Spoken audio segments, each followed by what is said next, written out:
You may be seated, silakan duduk.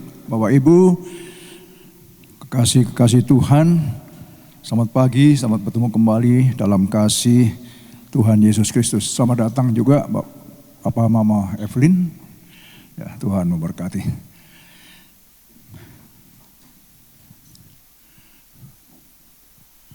Oke. I will continue, saya akan meneruskan dari visi 2025. Fulfilling God's plan, menggenapi atau menyelesaikan rencana Allah dalam hidup kita masing-masing. Ya. Sudah 3 minggu ya, saya explain about the fulfilling God's plan. Seperti yang saya katakan bahwa ini huge topik yang sangat luas sekali. Cuma bicara tentang when we speak about the God's plan, kita melihat 2 role model. Ya. There are two role model that we should follow. Which one we want to follow? Yang mana yang akan kita ikuti? Jadi ada 2 role model yang kita diperhadapkan dengan itu.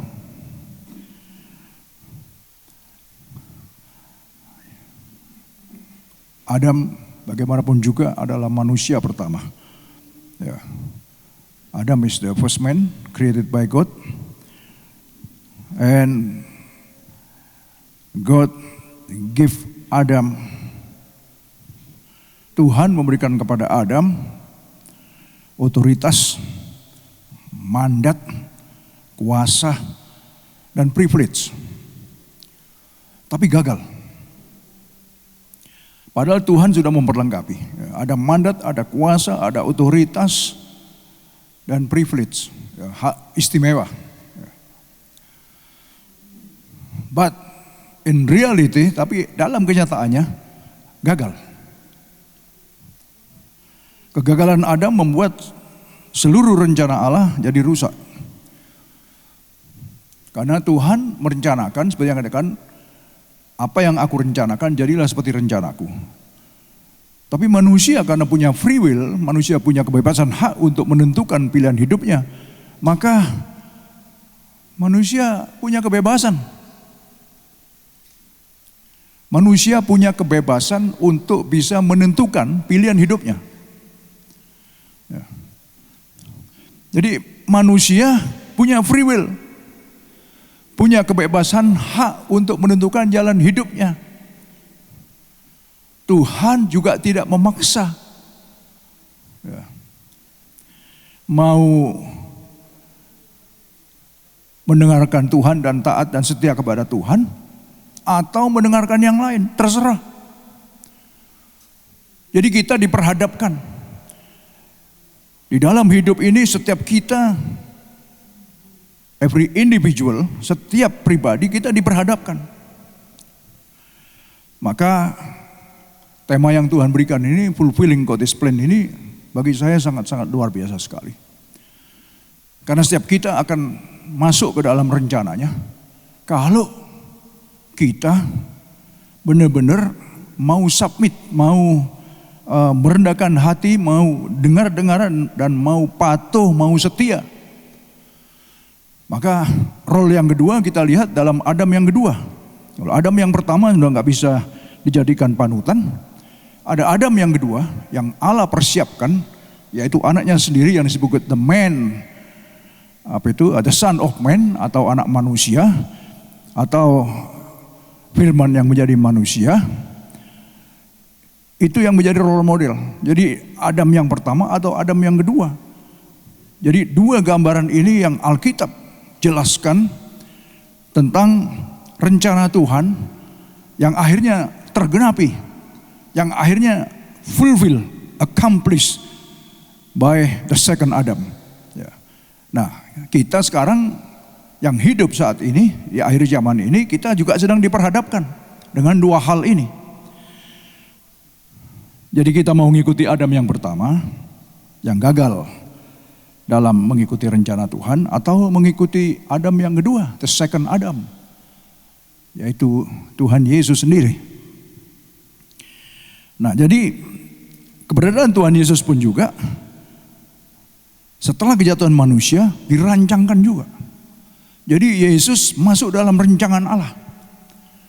Kalau kita lihat semua nabi, saya sering kali katakan bahwa lebih dari 33 nabi dengan lebih dari 350 nubuatan itu berbicara tentang Yesus. Dan semua sudah digenapi.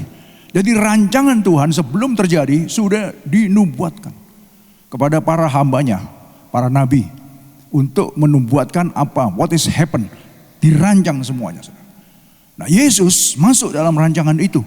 Nah, tergantung kepada Yesus sekarang. Karena dia waktu di dunia dia 100% adalah manusia. Kembali lagi, dia mau mengikuti kehendak Tuhan atau menolak. Ya. Pencobaan juga dihadapi yang sama. Adam yang pertama juga diperhadapkan dengan tipuan setan dan iblis untuk makan buah itu. Ya, buah yang dilarang oleh Tuhan. Nah, Yesus pun juga dibawa ke padang gurun, dicobai juga. Nah, kita tahu, kita melihat, saya nggak usah buka ayatnya, kita tahu semua. Tuhan Yesus juga dicobai, tapi dia nggak gagal. Dia tetap memegang firman. Nah, ini saudara, jadi saya melihatnya bahwa kita harus kuat dalam firman, sehingga apapun datang, kita stick kepada firman. Kita tetap pegang firman. Jadi firman itu yang harus kita dengar, bukan yang lain-lain. Firman yang harus kita pegang, ya. Dengan iman tentunya, ya. Nah, coba kita lihat dulu. Ini Yesus katakan, sebab aku telah turun dari surga bukan untuk melakukan kehendakku, tapi untuk apa? Melakukan kehendak Dia yang telah mengutus aku. For I have come down from heaven not to do my own will, but the will of Him who sent me. Ya, jadi Yesus jelaskan bahwa aku datang bukan kehendakku. Adam pun dicipta juga bukan kehendak dia, tapi kehendak Allah. Ya, sama. Ya. Comparisonnya sama. Aku telah turun dari surga bukan untuk melakukan kehendakku, tapi untuk melakukan kehendak Dia, yaitu Bapa, Allah Bapa yang telah mengutus. Kemudian, dan inilah kehendak Dia yang telah mengutus aku, yaitu supaya dari semua yang telah diberikannya kepadaku, jangan ada yang hilang, tetapi supaya aku bangkitkan pada akhir zaman. Nah, coba saudara, inilah kehendak Dia. Dia di sini adalah Bapa yang telah mengutus Yesus. Apa kehendaknya? Semua yang diberikannya kepadaku, kepada Yesus, jangan ada yang hilang, jangan ada yang tersesat, tetapi supaya ku bangkitkan pada akhir zaman. Bisa diamini? Siapa yang diberikan Bapa kepada Yesus? Saudara dan saya, you and I.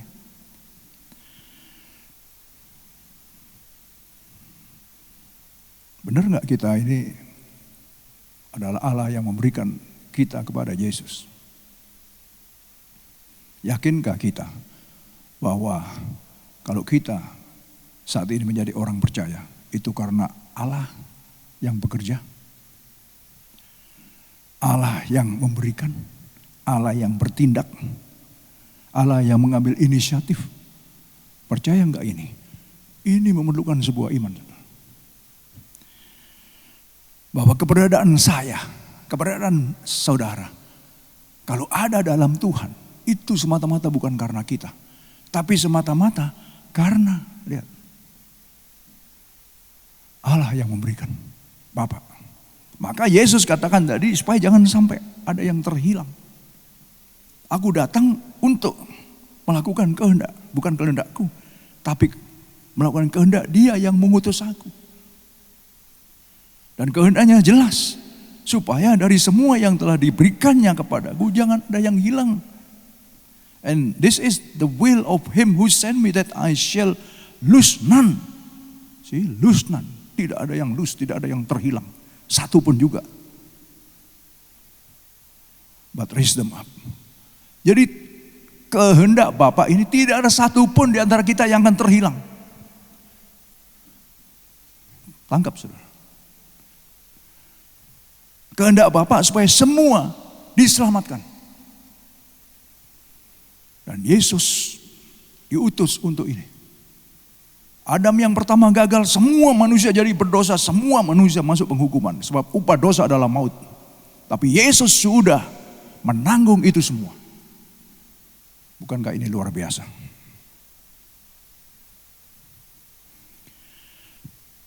Coba move on.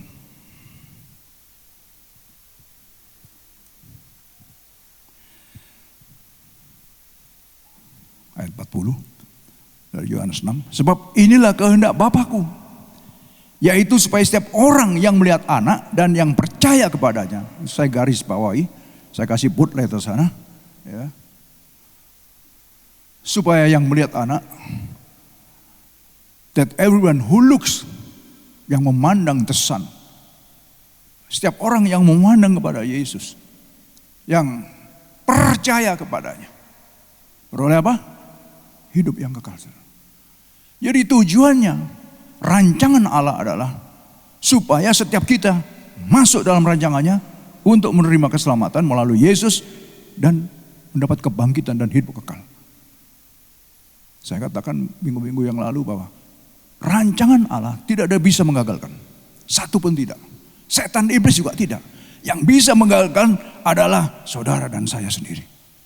Rancangan Allah bisa gagal. Yang gagalkan saya sendiri, saya pribadi sendiri. Rancangan Allah dalam hidup saya bisa gagal. Saudara juga bisa menggagalkan itu. Tapi setan iblis nggak bisa. Jadi yang bisa hanya kita. Yang bisa menggagalkan rencana Allah. Oleh sebab itulah kalau tema di dalam tahun 2025 ini, fulfilling God's plan, menggenapi rancangan Allah, kita sedang diproses untuk masuk ke sana. Supaya setiap kita jangan sampai menggagalkan rencana Allah. Karena rencana Allah tetap rencana Allah. Tidak ada satu kekuatan, tidak ada satu roh, tidak ada satu apapun juga yang bisa gagalkan rencana Allah. Enggak ada, saudara. Kecuali manusianya sendiri. Jadi kembali lagi bahwa Yesus menjelaskan dengan jelas sekali bahwa dia datang bukan karena kehendak dia, tapi sebagai utusan yang sudah dirancang sedemikian rupa. 33 nabi lebih sudah menubuatkan tentang ini. Lebih dari 350 nubuatan berbicara tentang Yesus. Kelahirannya, kehidupannya, pelayanannya, sampai kematiannya dan sampai kebangkitannya. Semua sudah digenapi. Dan Yesus adalah Adam yang kedua, the Son of Man, yang menjadi representatif kita. Representatif manusia yang sudah mengalahkan kematian. Mengalahkan iblis yang sudah sempat mengalahkan manusia pertama. Dan Yesus sebagai Adam yang kedua, the Son of Man, telah mengalahkan dosa itu. Sehingga melalui dia keselamatan itu dapat terjadi, saudara. Ini dahsyat sekali. Maka kalau dibilang kekristenan itu agama, enggak, bukan agama. Kekristenan bukan agama. Kekristenan adalah relationship, hubungan pribadi antara kita dengan dia. Maka tadi dikatakan yang memandang dia, who looks to the Son and believe in him shall have eternal life. Jadi yang memandang dia dan yang percaya kepadanya, dia akan beroleh hidup kekal. Karena ini merupakan rancangan dari Bapa itu sendiri. Dan supaya dia membangkitkan kita pada akhir zaman. Karena tujuan hidup ini cuma sementara di dunia ini. Setelah itu kekekalan. Kita tidak tahu, saudara. Manusia boleh merancang. Amin. Rancanganmu bukanlah rancanganku. Jalanmu bukanlah jalanku, kata Tuhan. Setinggi langit dan bumi. Demikianlah rancanganku jauhnya dari rancanganmu. Saya dapat kabar dari saudara saya yang tinggal di New York 3 hari yang lalu. Dia cukup dekat dengan saya. Karena tiap hari juga saya kirim renungan juga. Dia katakan bahwa dia akan pulang bulan Juni. Sudah enggak tinggal di US lagi, tapi mau pulang ke Surabaya bersama suaminya. Tahu-tahu hari Rabu kemarin dia ngirim foto ke saya. Suamiku sudah dipanggil pulang. Rencananya pulang tanggal 8 bulan Juli, saudara. Rupanya tiket sudah dibook semua bersama suaminya. Tapi rancangannya bukan rancangan Tuhan. Bukan rancangan dia. Saya katakan, kita bisa merancang. Tapi rancangan kita bukanlah rancangannya dia. Tadi pagi dia masih ngirim foto-foto. Ya, saya balasin lagi ke dia. Saya mau kasih kekuatan kepada dia. Inilah hidup. Kita nggak ada yang tahu. Kita bisa merancang apa saja. Tapi rancanganmu bukanlah rancanganku. Tapi yang penting saudara, benarkah kita bisa fulfilling, bisa accomplish God's plan dalam hidup kita? Ini yang terpenting. Bisakah kita menggenapi, bisakah kita menyelesaikan rancangan Allah yang begitu dahsyat untuk setiap kehidupan kita? Ini penting sekali. Apa artinya hidup ini? Kalau kita tidak sampai masuk dalam rancangan Allah, semua akan sia-sia, saudara. Semua sia-sia. Yang kita cari juga nggak ada gunanya, saudara. Mati juga nggak dibawa. Teman-teman saya, yang teman reuni, ya, dan saya ada 2 grup yang cukup dekat sekali, yang tiap hari selalu jogging sama-sama, karena sudah sama-sama seumuran semua, saudara. Setiap hari kita selalu jogging, tapi puji Tuhan seperti yang saya katakan bahwa mereka dulunya nggak ada yang percaya Tuhan. Tapi sekarang jadi orang percaya semua. Saya katakan bahwa ini semua adalah rancangan Tuhan yang begitu indah. Siapa sangka gitu. Bahkan dalam ada grup saya itu 3 yang jadi pendeta. Wah, dahsyat sekali ini. Jadi mereka juga sampai, wah kok bisa ya gitu. Nah seperti itu juga. Jadi Tuhan itu sangat baik sekali. Bahwa tujuan hidup ini pasti akan tercapai kalau kita mau imitate.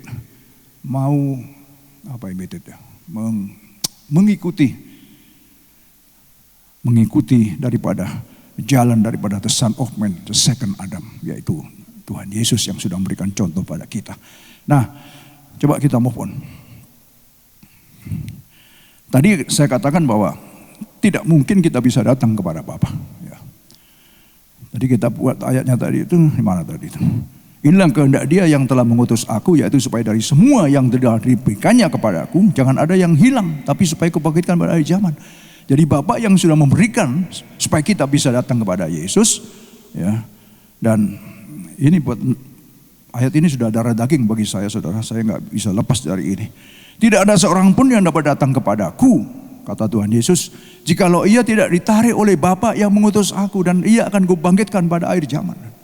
Lagi-lagi. Jadi keberadaan kita bukan kebetulan, bukan karena kita, bukan karena teman kita yang ngajak, bukan karena suami, bukan karena istri, bukan karena orang tua. Tapi lihat, no one is able to come to me, kata Tuhan Yesus. Unless, kecuali the Father, kecuali Bapa, send, kecuali Bapa. Yeah. Send me, attract and drown him, and give him the desire. Ada the desire to come to me, and then I will raise him up from the dead at the last day. Ya. Tidak ada seorang pun yang dapat datang kepada aku jikalau ia tidak ditarik oleh Bapa yang mengutus aku, dan ia akan kubangkitkan pada akhir zaman. The Amplified Bible mengatakan bahwa whoever attracts and draws him and give him the desire, memberikan desire, keinginan kepada kita untuk datang kepada Yesus juga. Jadi luar biasa. Jadi keberadaan kita benar-benar saudara dirancang, direncanakan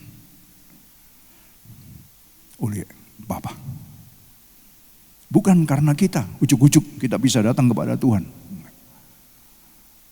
Bukan karena saudara kita, karena family kita, karena teman kita. Ujuk-ujuk kita bisa jadi orang percaya. Enggak. Semua adalah karya Allah dalam Kristus Yesus. Amin. Dan ini sesuatu hal yang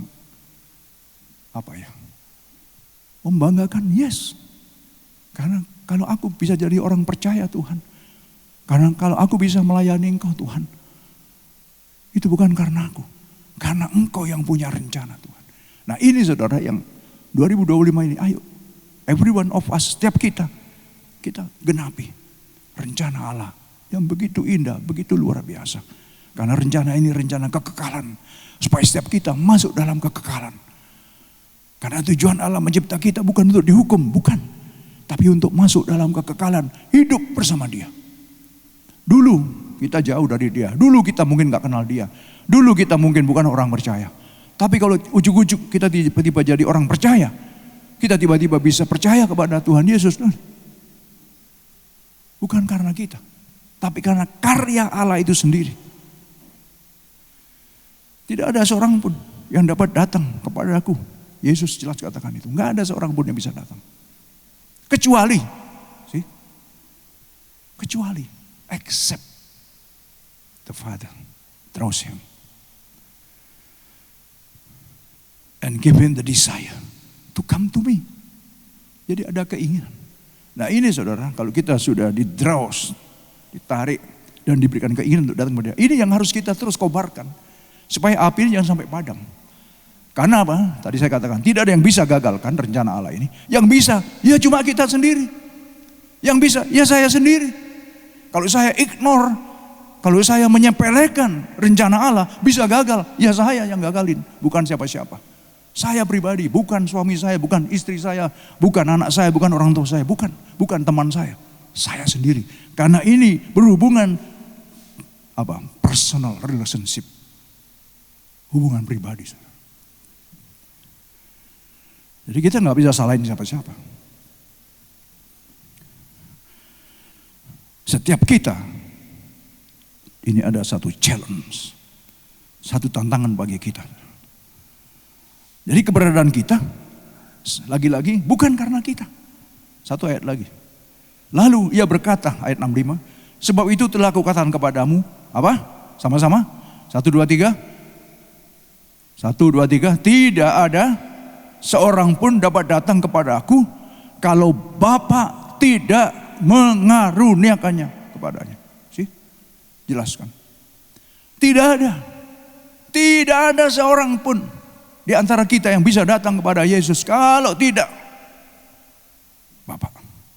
Lagi-lagi Bapa. Ini semua karena Bapa. Kalau kita dulu bukan orang percaya, sekarang jadi orang percaya karena Bapa.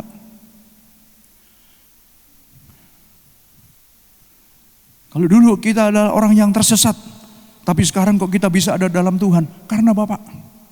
Karena Allah Bapa. Bukan karena siapa-siapa. Ini karya agung daripada Allah sendiri. Oleh sebab itu kita harus meresponi. Kita harus menghargai, kita harus menghormati apa yang menjadi rancangan Bapa ini. Coba review lagi saudara, kepada hidup kita 10 tahun lalu, 20 tahun lalu, 30 tahun lalu, 40 tahun lalu, 50 tahun lalu.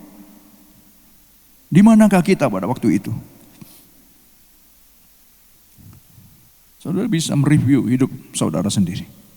Ada di mana kita waktu itu? Kalau saat ini kita ada dalam Tuhan, lagi-lagi bukan karena kita. Semuanya ada dalam rancangan Allah. Amin. Ada dalam rancangan Allah. Luar biasa sekali Tuhan ini. Dan ini yang harus kita hargai dan tidak stop di situ, sampai kita responi. Maka tema 2025 ini fulfilling God's plan, menggenapi rancangan Allah dalam hidup kita. Ini benar-benar harus kita jalankan di dalam hidup ini. Supaya karena kita nggak ada yang tahu kan apa yang terjadi, akan terjadi, nggak ada yang tahu. What can be happen, nggak ada yang tahu. Malam ini pun juga nggak ada yang tahu. Keluar dari tempat ini juga nggak ada yang tahu apa yang terjadi, nggak ada yang tahu. Minggu depan, bulan depan kita nggak tahu. Oleh sebab itulah Kalau diberi kesempatan sampai tahun 2025 kita bisa masuk, karena rencana Tuhan belum selesai dalam hidup kita. Dan kita selesaikan.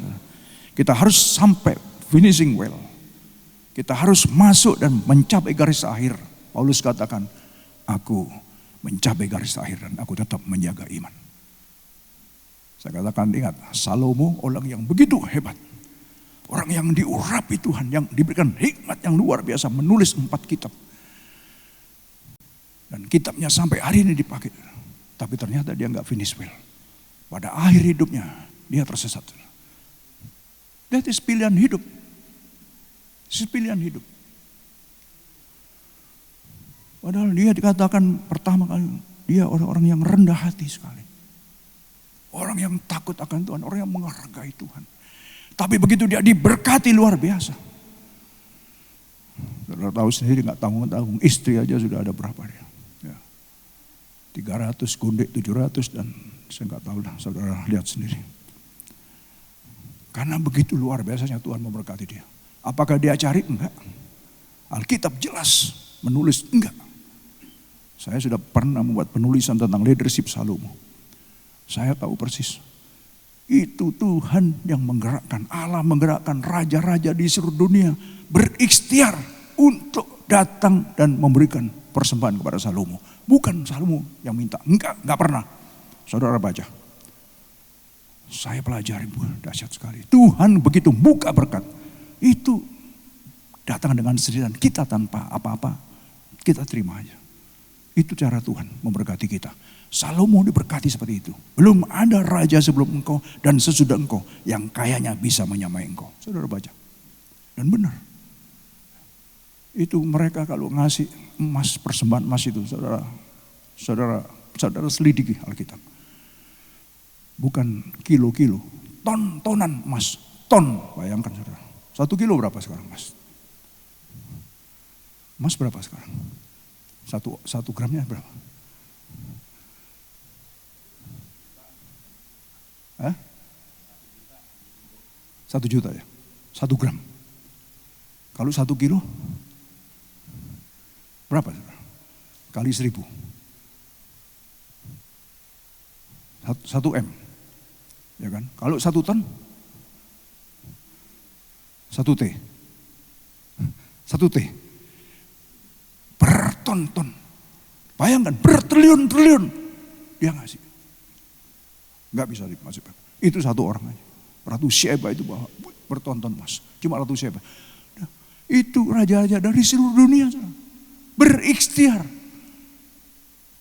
Rasa takut kepada Salomo itu Tuhan berikan kepada raja-raja di seluruh dunia. Bayangkan.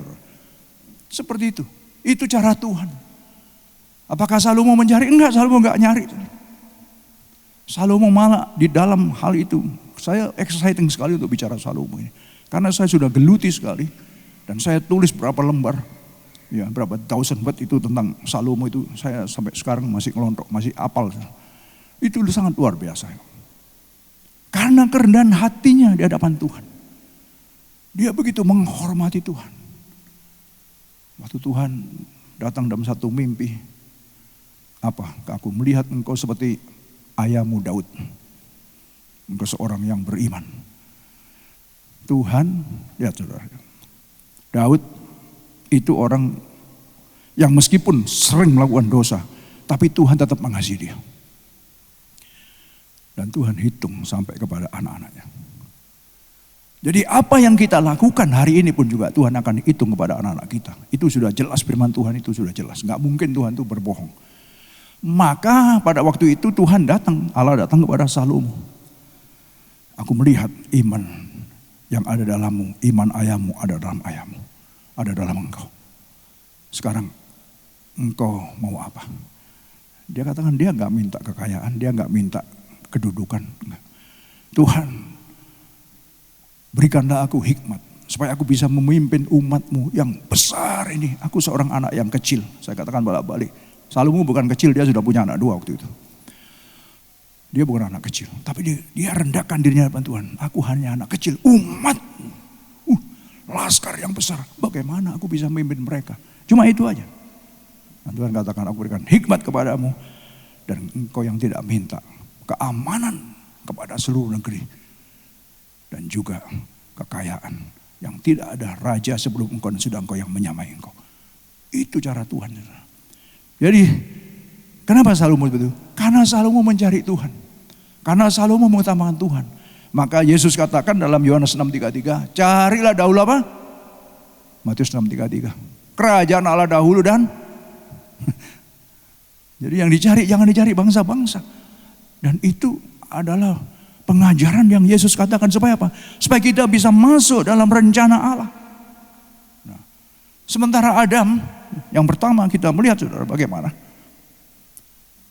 Dia dikasih otoritas, dia dikasih kuasa, dia dikasih mandat, dia dikasih privilege, hak istimewa.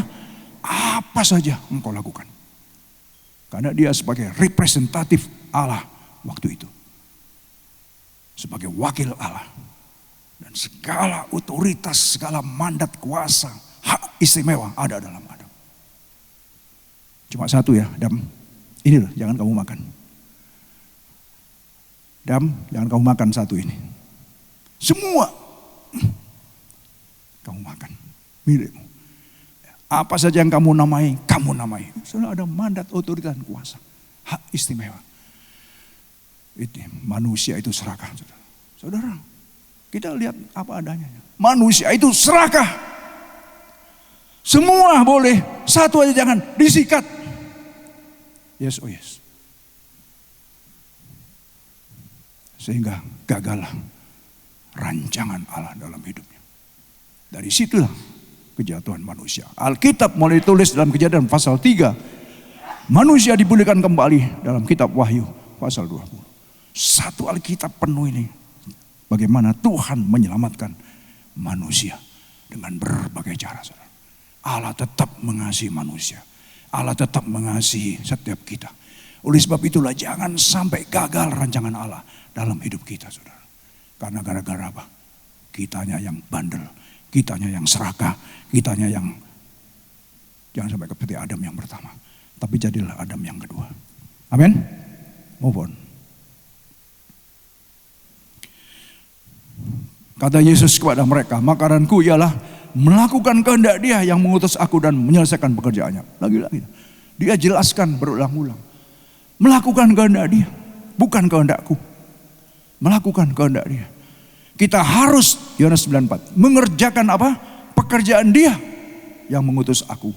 Selama masih siang akan datang malam, di mana tidak ada seorang pun yang dapat bekerja. Bicara malam, bicara tentang kesukaran, tentang kesulitan. Kita harus mengerjakan pekerjaan Dia. Ini bicara tentang rancangan Tuhan yang saya katakan. 1 tahun pun juga saya nggak akan selesai khotbah tentang ini. Tuhan sudah buka semua, nggak akan selesai. Begitu besar rancangan Tuhan dalam hidup kita. Setiap kita, Tuhan rancang sedemikian rupa. Dan setiap kita harus mengerjakan pekerjaan itu. Ini kalau kita mau menggenapi rancangan Tuhan. Bukan pekerjaan kita sendiri. Yes, of course kita harus ada pekerjaan yang kita kerjakan. Tetapi ada pekerjaan yang lebih besar, yaitu pekerjaan Dia. Yang harus diselesaikan. Kita harus mengerjakan pekerjaan Dia yang mengutus aku. Dia di sini adalah Allah Bapa. Jadi Allah merancang kita supaya kita bisa mengerjakan pekerjaan yang Dia telah rancangkan kepada setiap kita. Amin. Saya mikir hidup saya juga, saudara. Pikir-pikir lagi, dipikir, kok bisa saya bisa masuk dalam rancangan pekerjaan Tuhan ini. Jadi sama juga dengan yang tadi saya katakan, ayo kita review hidup kita. 10 tahun, 20 tahun, 30 tahun, 40 tahun yang lalu. Ada di mana kita? Apakah mungkin kalau saya lihat lagi pada diri saya sendiri, mungkinkah saya jadi pelayan Tuhan sekarang? Kayak gak masuk akal juga. Tapi rupanya setelah saya mempelajari berulang-ulang, semua adalah rancangan Tuhan. Benar gak Cimelen? Cimelen saya tahu dulu siapa dia. Karena dia yang bercerita masalahnya. Sampai dia jadi orang percaya. Sungguh bukan karena siapa-siapa. Bukan karena Yeni, bukan karena Mimin, bukan karena saya, tapi karena Allah sendiri. Amin. Karena Tuhan sendiri. Ini dahsyat sekali. Dan ini yang harus kita hargai. Ini harus yang saudara kita responi dengan baik. Supaya jangan gagal rencana Allah. Karena kita akan diperhadapkan pribadi. Lepas pribadi. Gak ada hubungannya dengan kanan kiri, dengan siapa. Just between myself and him. Between saudara sendiri dengan dia. Sudah. Makanya kalau kita lihat saudara.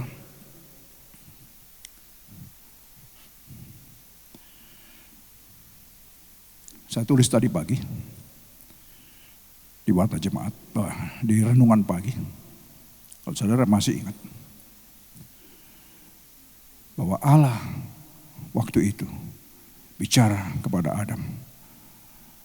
Karena engkau lebih mendengarkan istrimu daripada mendengarkan aku. Saudara baca. Adam tidak mendengarkan kepada apa yang jadi perintah Tuhan. Tapi mendengarkan kepada istrinya. Yang tergiur melihat buah. Ini sedap kalau dimakan. Kelihatannya memang sedap ini buah. Padahal ada banyak buah yang bisa dimakan anytime. Satu ini jangan, kata Tuhan. Adam mungkin, saya nggak tahu apakah Adam tertidurkah atau bagaimanakah. Kok membiarkan istrinya mengambil itu, kok dibiarkan. Ini bicara tentang leadership juga. Karena Tuhan singgung di sana. Engkau lebih mendengar kepada istrimu. Saudara baca. Kejadian 3 ayat 17. Jadi berarti kepekaan seorang leader. Istri juga leader kalau dalam rumah tangga. Yes, oh yes. Kepekaan ini harus kita pegang saudara. Jangan sampai hidup kita terombang-ambing. Jadilah decision maker, saya sering kali katakan. Decision maker. Yes or no. That's all. Itu sudah saya terapkan dalam hidup saya. Kalau enggak. Kalau iya. Karena kita nggak bisa jadi orang yang abu-abu, yang terombang-ambing, yang sebentar begini, sebentar begitu, nggak bisa. Jadi pada waktu Tuhan katakan ini, Adam nggak melakukan sebetulnya.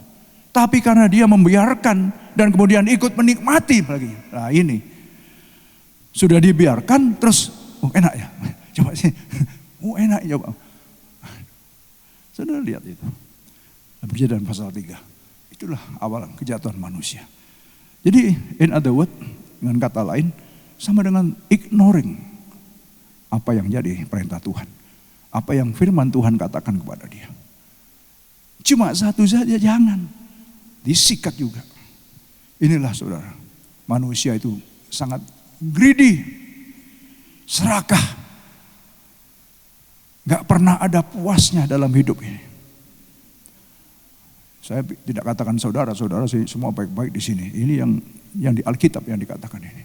Sangat-sangat greedy sekali. Makanya terus itu saudara terus diingatkan terus. Tapi ya gitu, meskipun diingatkan ya masuk kanan keluar kiri, masuk kanan keluar kiri. Ya itu decision masing-masing. Ini adalah free will, kita diberikan kebebasan hak oleh Tuhan untuk menentukan pilihan jalan hidup kita. Terserah kita. Tapi semuanya yang sudah kejatuhan kita, manusia dalam dosa sudah ditebus melalui the Son of Man, Adam yang kedua, yaitu Tuhan Yesus. Dipulihkanlah hubungan kita. Dan sekarang kalau kita ada bersama dengan dia, bukankah ini semuanya ada dalam rencana Allah? Amin. Mungkin ayat terakhir ini. Aku telah mempermuliakan engkau di bumi dengan jalan menyelesaikan pekerjaan. Lihat saudara, yang engkau berikan kepadaku untuk melakukannya. Menyelesaikan, accomplish, fulfill. Dia adalah representatif manusia. Dia adalah gambaran daripada cahaya kemuliaan Allah itu sendiri. Citra diri Allah ada dalam hidupnya. Kita dicipta juga sesuai dengan image Tuhan, dengan gambar Tuhan. Citra diri Allah ada dalam kita. Amin. Dan kalau Yesus yang sudah menjadi representatif kita, dia katakan, aku telah mempermuliakan engkau di bumi. Apa itu mempermuliakannya? Menyelesaikan pekerjaan yang engkau berikan kepadaku untuk melakukannya. I glorified you on the earth, having accomplished the work which you have given me to do. Jadi setiap kita harus melakukan ini. Kita harus finishing well.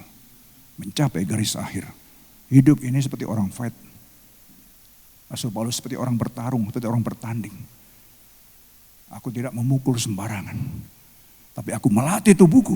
Kayak Davi ini sama Dina ini. Melatih tubuhnya untuk bertanding. Saya dulu juga begitu. Push up aja 300 kali satu hari, setiap hari. Dipukul nggak apa-apa. Dilatih tubuhnya. Tapi itu secara fisikal. Ini adalah Paulus katakan secara spiritual. Luar biasa, saudara.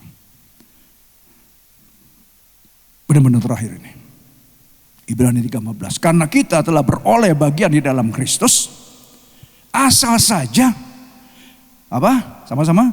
Kita. Apa? Teguh berpegang sampai kepada akhirnya. Pada keyakinan iman kita yang semula. We belong to Christ if we hold firmly to the faith we had at first, but we must hold to it until the end. Kita telah beroleh bagian dalam Kristus. Asal saja kita teguh berpegang sampai kepada akhirnya. Sampai garis akhir. Sampai finishing well. Yaitu apa? Pada keyakinan iman kita yang semula. Saudara. Kalau kita nggak orang beriman, nggak mungkin di sini kita. Amin. Karena kita orang beriman dan karena kita dipanggil Tuhan, karena kita dimampukan oleh Allah, kita ada pada pagi hari ini. Terjemahan New Living Translation. For if we are faithful to the end, jika kita setia sampai akhir, trusting, percaya God just as firmly as when we first believe, we will share in all that belong to Christ. Itulah kita, saudara. Kita bisa beroleh bagian karena Kristus yang telah melakukannya bagi kita. Dialah representatif manusia yang sudah melakukan bagiannya. Supaya setiap kita bisa juga menggenapi dan melakukan bagian kita. Maka kita telah beroleh bagian dalam Kristus. Dalam Kolose 2 ayat 8-9, kepenuhan Kristus itu, kepenuhan Allah itu ada dalam Kristus dan kepenuhannya memenuhi kita. Jadi yang ada dalam kita adalah kepenuhan Kristus. Maka katakan yang ada dalam pikiran Hawa pada waktu itu bukan pikiran Allah, tapi pikirannya setan. Karena dia mengikuti setan. Mengikuti iblis. Sementara kita yang ada dalam Tuhan. Dikatakan kita dapat bagian dalam Kristus. Asal saja kita teguh berpegang pada keyakinan iman kita. Yang semula sampai garis akhir. Sampai finish well. Sampai kita menyelesaikan pekerjaan yang dia percayakan kepada kita. Yaitu menjaga iman kita dan melakukan bagian apa yang jadi bagian kita. Ingat, Allah telah melakukan bagiannya. Kristus telah melakukan bagiannya. Yang akan sebentar kita di Holy Communion ini itu ingatkan kita bahwa dia menyelesaikan dan dikatakan it's finished. Selesailah sudah. Semuanya sudah diselesaikan di atas kayu salib. Oleh karena itulah sehingga kita ada sampai hari ini. Kita dilayakkan untuk bisa menerima anugerah Allah, kasih karunia Allah yang semestinya tidak bisa kita dapatkan karena dosa. Tapi Kristus sudah menanggung semuanya bagi setiap dosa kesalahan kita. Ini adalah sesuatu yang luar biasa. Saya undang musician dan singer untuk bisa maju ke depan. Tuhan berkati kita semua.